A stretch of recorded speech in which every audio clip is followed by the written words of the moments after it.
Voltei! Eu preciso começar esse vídeo aqui levantando dois pontos com vocês. O primeiro é pedir desculpa pela qualidade da imagem, que não tá boa. Eu tô com uma iluminação bem ruim hoje, porém eu não posso deixar de gravar o vídeo de vocês. O segundo ponto é falar sobre isso aqui, o livro de vocês. Então, eu vou sempre estar indicando agora as páginas para vocês acompanharem a atividade, para que vocês consigam ter um entendimento mais completo, certo?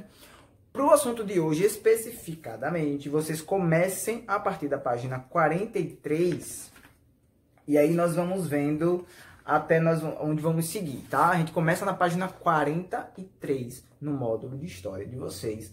Peguem o material. Aí vocês decidem se vocês começam lendo o módulo para depois assistir o vídeo, ou se vocês assistem o vídeo e depois vão comparar com as informações que vocês têm lá no módulo, certo? Vamos para o vídeo. Chegamos naquele ponto da história, dos primórdios da história da civilização humana, onde nós vamos falar sobre o surgimento da primeira grande civilização complexa. Estamos falando de quem? Estamos falando de Mesopotâmia. Sim, já falamos aqui, a gente precisa fazer uma recapitulada bem rápida. Nós já falamos aqui sobre como a natureza passou por processos, graduais processos de transformação. Falamos sobre como a evolução humana, evolução física e depois evolução social humana nos levou até este momento, e dentro dessa evolução nós falamos de surgimento do Estado, surgimento da ideia de propriedade privada, surgimento da ideia de escrita e comunicação. Tudo isso agora se junta dentro da formação de uma sociedade complexa. É a primeira grande sociedade complexa que nós vamos estudar. E você pode perguntar, tá, mas por que eu preciso entender lá da formação das primeiras sociedades? Gente, desde a primeira aula de história, a gente vem repetindo algumas coisas, e eu acho necessário que a gente repita mesmo algumas dessas coisas. Por que a gente precisa entender o processo histórico? Para a gente poder ter uma noção exata do mundo em que nós vivemos. Por que, então, que nós precisamos entender a formação da Mesopotâmia, que é o nosso conteúdo de hoje? Porque de lá vem, vocês vão ver isso no vídeo de hoje, todas as noções mais básicas e as noções mais clássicas de organização social, de necessidades do homem e de como o Estado, o governo, deve e pode atender essas necessidades, e como que nós, homens, os cidadãos, agimos com relação ao governo. A gente vive no meio agora, num processo em que agora todo mundo fala muito de política. Então, prestem atenção nessas relações políticas que acontecem na história da humanidade desde o início. Nós vamos falar hoje da primeira civilização. Vamos lá? Vamos começar então falando da região. Vai aparecer para vocês a qualquer momento um mapa da região do Crescente Fértil. O Crescente Fértil é uma região formada ali, principalmente porque é irrigada por dois rios, o rio Tigre e o rio Eufrates. E ele se estende, e outros rios, outros braços menores, obviamente, mas principalmente esses dois rios, e ele se estende ali, desde a região onde atualmente se encontra o Egito, até a região onde atualmente se encontra o Iraque. Dessa região vão surgir várias civilizações, e é por isso que essa região do Crescente Fértil ela é chamada de região berço das civilizações, ou berço da civilização. A primeira ideia de civilização, como falei para vocês, complexa, organizada, grandes cidades com estruturas muito grandes, surge aqui nessa região. Região que hoje ali fica, o Oriente Médio fica ali entre Europa e África, certo? Nesse Crescente Fértil vai se desenvolver um complexo de pequenas civilizações, ou não tão pequenas assim, depende do tempo histórico que nós estamos falando, que é a Mesopotâmia. Não se tem algo muito definido sobre como a Mesopotâmia se formou. O que a gente sabe, em diferentes momentos, vários grupos de civilizações foram se juntando nesse mesmo lugar. Por quê? Porque nesse lugar, como eu falei, tem dois rios, e esses rios transformam a região em uma região fértil, por isso que chamamos de Crescente Fértil. E toda a outra região ao redor dali é uma região muito seca, então é ruim para a agricultura, não tem a presença de água. Lembra que no vídeo passado nós falamos das sociedades hidráulicas? Então, quem são as sociedades hidráulicas? Vamos lá, uma revisão bem rápida da aula passada. Todas as sociedades que se estabeleceram em regiões próximas de rio e utilizaram da água desse rio, para se manter, para manter sua agricultura, para abastecer suas casas, para que seja possível, manter a cidade ali funcionando. A gente sabe que a gente não consegue viver sem a presença da água doce, água potável. E essa civilização, né, a Mesopotâmia, é um exemplo de sociedade hidráulica. Além disso, na Mesopotâmia surge um tipo de produção chamado de modo asiático de produção. Esse tipo de produção ele vai ser visto, né, ele vai estar presente em várias outras civilizações que nós vamos estudar em vários momentos da história. Então, vamos entender o que é o modo de produção asiático. O modo de produção asiático ele é um sistema econômico e de produção e de trabalho, óbvio, né, com as seguintes características. Primeira delas, servidão coletiva dos camponeses em obras públicas do Estado. Vale lembrar aí, sempre que falamos Estado, falamos governo. O Estado era o dono das terras, das minas e de todos os recursos naturais. Propriedade estatal dos meios de produção. Lembra aí de novo aquela ideia que nós tivemos na aula passada sobre a propriedade privada. Nesse caso aqui, no modo de produção asiático, as propriedades privadas, grande parte delas, pertencem ao Estado. Tem uma monarquia teocrática, vamos lembrar aí o que é monarquia, né? Todos os grupos mais ricos, os grupos da sociedade mais ricos, ligados a uma figura de rei, né? E teocrático, né? O nome teo aí indica que estamos falando de Deus. Então, dentro de uma monarquia teocrática, o governante principal era considerado um deus ou um escolhido pelos deuses, dependendo de qual civilização estamos falando. O Estado, né, o governo, realizava grandes obras públicas para o controle da água e dos rios. E os camponeses pagavam seus impostos e seus tributos na forma do trabalho ou entregando parte da sua produção. Essa parte aqui, essa fala em que nós falamos sobre como os camponeses pagavam seus impostos, e que a gente falou aqui em comércio, em algum momento, primeiro, vamos fechar os olhos e desapegar da ideia de comércio que nós temos. O que é o comércio que nós entendemos hoje? A gente vai lá com o dinheiro, seja moeda, seja papel, e troca por o produto que nós queremos. Estamos falando de uma época em que dinheiro ainda não existia, não por enquanto, porque na Mesopotâmia a primeira ideia de moeda vai surgir também, mas nesse estágio que estamos falando ainda não.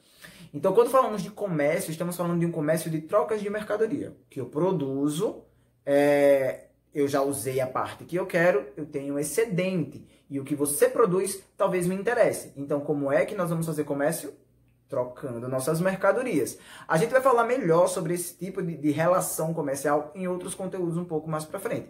Mas entendam que quando a gente fala de comércio, de mercadorias, estamos falando neste sentido aqui na Mesopotâmia ainda. Entendemos até aqui o que é o modo de produção asiático? Então vamos entender agora um pouco da história da Mesopotâmia em si. A palavra Mesopotâmia significa justamente terra entre rios. E o nome Mesopotâmia não foi dado pelos próprios moradores, né? O nome Mesopotâmia foi dado pelos gregos. Justamente porque a Mesopotâmia ela se desenvolveu toda ali ao redor dos dois rios que eu já citei aqui, Tigre e Eufrates. E a presença desses rios se fez necessário, né? Fez possível, né? Na verdade, que a agricultura se desenvolvesse naquela região, porque toda a região ao redor, eu falei isso no início do vídeo, era desértica. Então, péssimo para a agricultura, péssimo para conseguir sobreviver. Em determinados momentos, em algumas épocas do ano, esses rios eles causavam cheias. E essas cheias faziam com que outras regiões mais afastadas um pouco dos rios, elas inundassem, obviamente, e aí ficavam férteis também. E é dessa percepção das terras que quando inundavam ficavam férteis, que a primeira grande invenção que nós utilizamos até hoje nas nossas sociedades, a canalização da água, obviamente num processo muito diferente do que nós usamos hoje, né? Essa ideia de levar a água do rio até regiões mais afastadas, ela surge, certo? Os primeiros povos que chegaram na região da Mesopotâmia, eles começaram a ocupar essa região por volta de 3.500 anos antes de Cristo. Não se tem uma noção exata sobre quantos povos, né, de culturas e de regiões diferentes, de origens diferentes, habitaram a Mesopotâmia. Porém, sabemos que pelo menos 6 culturas elas foram muito importantes, tanto para a história da Mesopotâmia, quanto para a história da civilização mundial mesmo. Assim. Então, essas 6 culturas, esses 6 povos diferentes, que estabeleceram culturas diferentes, eles são talvez os povos mais importantes para a própria história, tanto da Mesopotâmia quanto da humanidade. A gente vai falar detalhadamente sobre esses 6 povos no próximo vídeo, onde continuaremos falando sobre Mesopotâmia.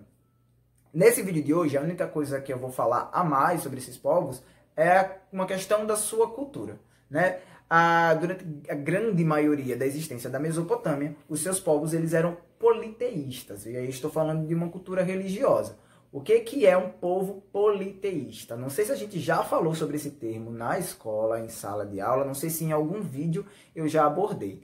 Mas, na nossa crença religiosa, da maioria dos brasileiros hoje, emprega-se o monoteísmo. Não na maioria dos brasileiros, na maioria do mundo, acredito eu. Se emprega o monoteísmo. O que é o monoteísmo? É quando eu acredito apenas na existência de um Deus. No caso dessas civilizações mais antigas, estamos falando hoje da Mesopotâmia, mas futuramente vamos falar de outras. E vocês vão ver que a grande maioria delas, praticamente todas elas, eram politeístas, né? E o conceito de politeísmo é justamente a crença em vários deuses. E essa crença em vários deuses, como falei para vocês, ela assegura ou ela está muito associada à ideia da organização do Estado. E é por isso aí que o chefe de Estado, que durante a maior parte do tempo na Mesopotâmia vai ser chamado de Patesi, né? O chefe de Estado ele vai ser considerado uma reencarnação de um deus ou, né, um escolhido pelos deuses para governar aquela região e aquele povo. O último ponto que é importante a gente falar nessa aula de hoje, falando sobre Mesopotâmia, é justamente abordar sobre a organização social, né? As classes sociais, os grupos sociais que existiam. Gente, nesse ponto eu acho muito importante falar para vocês sobre o seguinte. Para se entender melhor sobre a organização, sobre os grupos e a importância de cada grupo, em algum momento a câmera tá balançando aqui, então, porque o móvel balançou, então, desculpa. Para a gente entender melhor sobre a importância de cada grupo, né, dentro daquela sociedade que estamos estudando, geralmente os livros ou alguns sites que abordam o conteúdo, eles fazem pirâmides sociais. Como é que funciona uma pirâmide social? E prestem atenção, porque talvez a gente veja várias pirâmides sociais no estudo das próximas sociedades ou civilizações. Dentro da pirâmide social, entendam aí o desenho da pirâmide, acho que eu vou colocar uma pirâmide social aqui para vocês observarem. Vocês vão ver que um grupo, obviamente, tem que estar lá no topo da pirâmide, e aí descendo, né, nós vamos chegar na base, na parte de baixo da pirâmide. O que significa que quem está no topo da pirâmide, obviamente, é o grupo mais importante dentro daquele, ou se considerava, era o grupo mais, não vamos falar importante, vamos falar influente, ou mais poderoso. É o grupo que tinha mais poder, que tinha mais influência daquela sociedade. Não vamos falar de termo de mais importante. E na base da pirâmide, lá embaixo, obviamente, vão estar os grupos que tinham menos poder, menos influência. Em algumas sociedades, nós vamos encontrar os escravos justamente aí, nessa base, na parte de baixo da pirâmide. E geralmente a nobreza, o rei, vai estar lá no topo como o representante ou o grupo mais importante daquela civilização. Normalmente, dentro da estrutura da Mesopotâmia, nós vamos encontrar a pirâmide organizada da seguinte forma. No topo, nós vamos ter o rei. Junto com o rei, e um pouco abaixo, obviamente, nós vamos ter a nobreza, né? Todas as classes de famílias mais ricas, que têm terra, que produziam mais, por isso eram mais importantes. Dentro daquele sistema, mais influentes. Não vamos usar o termo importante, até eu errei agora. Abaixo, a gente vai encontrar... E aí vai depender da civilização, a gente vai encontrar aí os membros da igreja, né? Vamos chamar de clero. Abaixo nós vamos encontrar os guerreiros e depois dos guerreiros, mais abaixo, nós vamos encontrar os camponeses, né? As pessoas que vivem ali na cidade e que não estão inclusas nos grupos mais elaborados, nos grupos mais influentes. Como a gente já falou sobre os camponeses, quem mantém a civilização, né, a sociedade, o trabalho, quem mantém ela, né, o trabalho que mantém essa sociedade é o trabalho dos camponeses, né? Os camponeses na Mesopotâmia, e isso vai variar, obviamente, dependendo de que época, de cada sociedade, qual sociedade tinha mais influência naquela época, mas, de um modo geral, os camponeses eles pagavam impostos pesadíssimos, eles que mantinham, tanto com o trabalho braçal, tanto com a doação dos seus impostos, eles que mantinham a organização, né, e a construção, né, da cidade. Vale lembrar que a Mesopotâmia ela chegou a ficar grandiosa, né? Nós vamos ver isso na semana que vem, quando a gente for falando aí dos 6 povos mais influentes. dentro desse complexo que foi a Mesopotâmia. Porém, essa organização que eu falei para vocês, é importante lembrar que ela fez parte de uma região que passou por várias influências de culturas diferentes. Então, vocês podem achar pequenas mudanças nessa ordem aí de poder. Porém, essa que eu falei para vocês, né, tipo, o rei lá no topo e os camponeses lá embaixo, é mais ou menos aí a ordem que vocês vão encontrar no geral, certo? Nosso conteúdo por hoje se encerra aqui. Nós falamos sobre a Mesopotâmia e demos características da região como um geral, né, dos povos que habitaram aquela região como um geral. Falamos sobre algumas características geográficas do Crescente Fértil também. E na próxima aula, como eu já falei para vocês, nós vamos ver especificadamente aí os 6 grupos sociais, as 6 culturas que mais influenciaram na região da Mesopotâmia e o que é que elas deixaram como legado para a nossa sociedade de hoje. Eu chamei a atenção para vocês para analisar isso lá no começo do vídeo.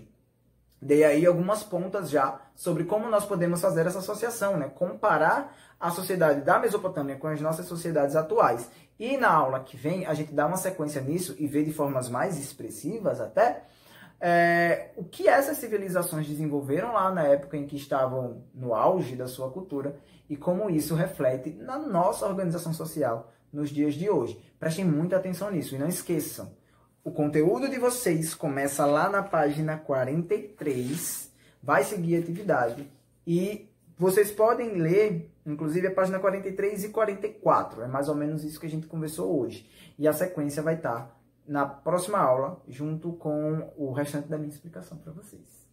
Bom vídeo, boa leitura, até a próxima aula. Tchau!